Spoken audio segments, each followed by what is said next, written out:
Pete, it's I look at this. First of all, good to see you. But I look at this, and it's all by design. Nobody is dumb enough to think this was, we're just not capable of securing our border, and we've got to change our policy. We need immigration reform and all this other garbage. And it's from climate change and it's from white supremacy, said Mayorkas. I mean, come on. This is an absolute joke. It's by design because there's no other way to explain it. Or am I wrong, sir? No, you're absolutely right. The interesting thing is when I was served as the ambassador to the Netherlands, frequently we'd get people that had made some sort of violation on a trip to the United States, and their rights to travel to the United States were revoked for 7 to 10 years or whatever. And they would come into the embassy or they would give me a call and they'd ask, hey, can we put in a special request? I need a business reason or whatever to go to the U.S. And we would basically say no. I don't think we ever granted one special request. If I were the ambassador today and one of those requests came through, I'd just say, hey, go to Mexico, go to the southern border and walk across.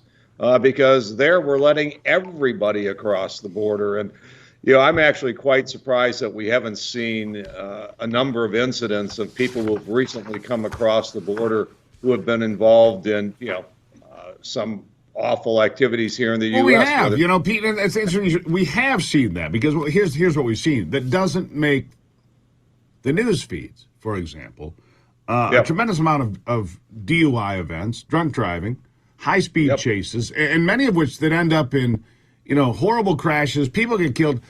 The migrants get killed, right? But American citizens get killed. But you don't hear about the fact that, if you get a drunk driving conviction in your life, Pete, ever, you're never allowed to go to Canada. Never. For the rest of your life. You cannot go to Canada.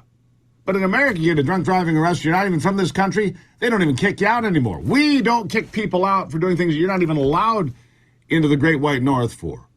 Doesn't make any sense. We're not protecting ourselves. Canada at least protects itself on many levels, right? What are we doing? I mean, we're setting in place a time bomb that's going to go off and, I don't know, in the next 12 months, the next 5 years.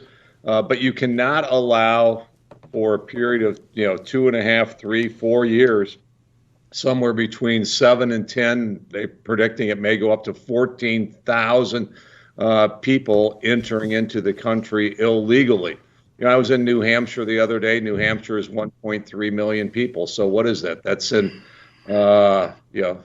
it's not in very many days that you let in as many people as what you have live in the whole state of New Hampshire or some of our other western states. This is not a sustainable policy. What is going to happen?